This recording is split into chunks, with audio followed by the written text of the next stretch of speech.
SEO is dead. And if you're creating content like it's 2019 still, well, you're gonna be left behind by everybody who understands what is working today. And for years, and I know this because I've been doing this since 2008, for years we were taught to make sure we include the right keywords in the title, the description, in our blog posts. We were meant to chase backlinks and optimize everything for Google.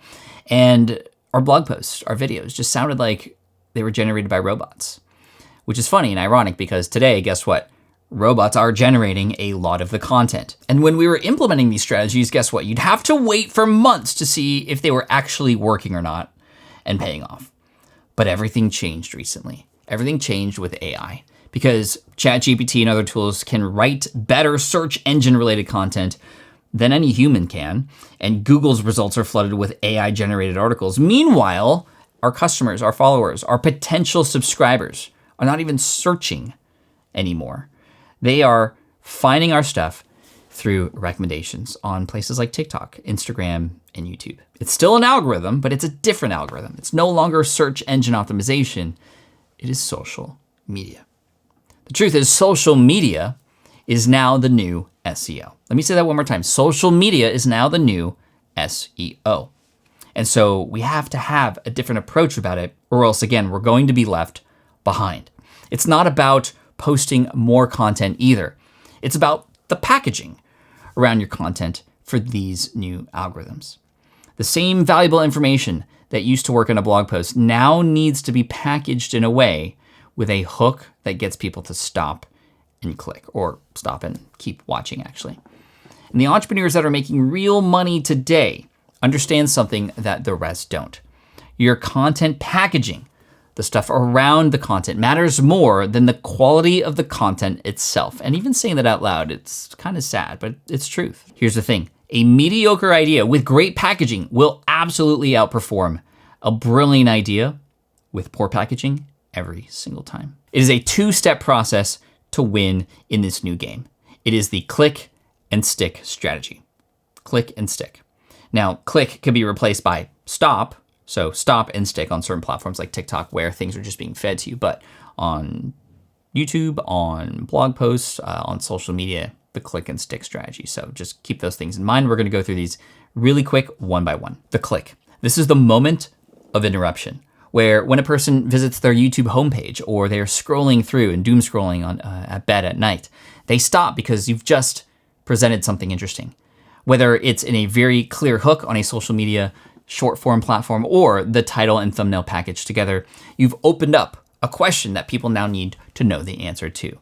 Therefore, they're going to give you a little bit of time before they leave. With that time that you now earn, we need a really good understanding of why they need to stick around to the end. What is it about what it is that you're creating that gets them to stick all the way through? That is the stick part of this, the retention. And the better that you get at both of those things, the click or stop and stick strategy, the more likely your content will be shown to the right people. Because again, they might not even know they need the information that you have, but with the right packaging around it, not only will they find you, but they can get involved in your brand and potentially even become a customer too. I mean, think about your own consumption behavior. Unless you need a very specific solution to a very specific problem, you're likely not searching when you're consuming. You're exploring. You're on an adventure on these social media platforms. And whatever these platforms and their algorithms give you, you're likely to watch. That's how well they know you. But it's all based on the packaging around these videos. So for example, my Pokemon YouTube channel, I don't even think about what people would search for because a majority of our audience is finding these and clicking on them and sticking around based on the stories that we're telling and again, the packaging around these videos, like completing a set within 48 hours. This video has 20 million views. Nobody is looking up, searching for Pokemon cards for a 48-hour challenge or anything like that. It's not even a thought. But when we present that idea, it makes them want to click.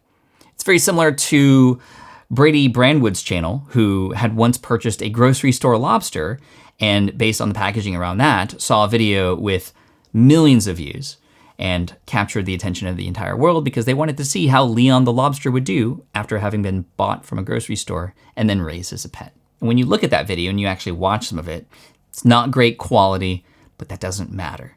What matters is you've created an interesting story that people want to know more about. And I guarantee nobody was looking in search as to whether or not you could raise a grocery store lobster as a pet. Nobody.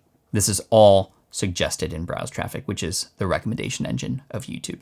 Same thing works on these other social media platforms too. Even for more educational content, like even on my channel here, people are finding my podcasting tutorials and tutorials about email, not because they're searching for email, but because that package is being presented to them, opening up a curiosity, and then allowing them to click and dive deeper in. For short form, where there is no click, but rather you need to really capture a person's attention in the first second or two, I'm reminded of Brian DeChambeau, a golfer who was doing a challenge to hit a golf ball over his house and hit a hole-in-one, and whatever day it was how many balls he had. I mean, he just captured the world's attention, and even if you weren't into golf, you were into that story and subscribing because you wanted to know what happened next. Even sailing with Phoenix, like remember, nobody was looking for information about how a person quit his job and then sailed from Oregon to Hawaii, but this was a story that captured the world, and in every video, he said, hey, I quit my job, bought a sailboat, and now I'm sailing from Oregon to Hawaii. And again, it captured the attention of the entire world. A big part of this, and a way to succeed on social, and to sell whatever products you might have to sell, is to get really good at telling story. You're telling story in the package around the title and thumbnail on YouTube. You're telling a story in the beginning of your email, along with the subject line. You're telling a story on social media, and you need a good hook to give a person a reason to stick through. If you can master storytelling, you will master story selling.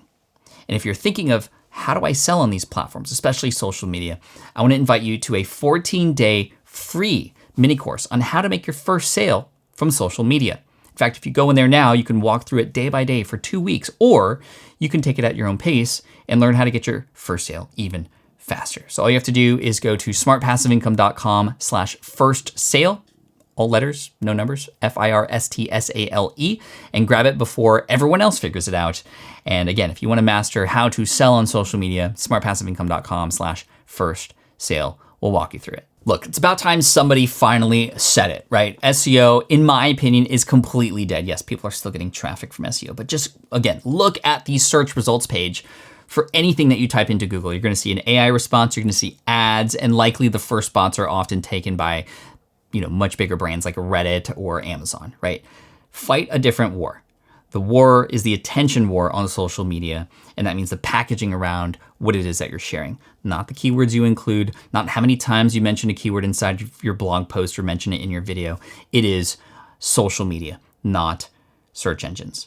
Social media is the new SEO. Let me know in the comments section below what your favorite social media platform is, and let's all learn from each other. Hook me up with one tip that you can help share with me and everybody else on what's working for you on that social media platform. Because like I said, social media is the new SEO, and you have your choice there from which one to go to and actually master. So let me know which one you're trying to master, and I look forward to reading your comment.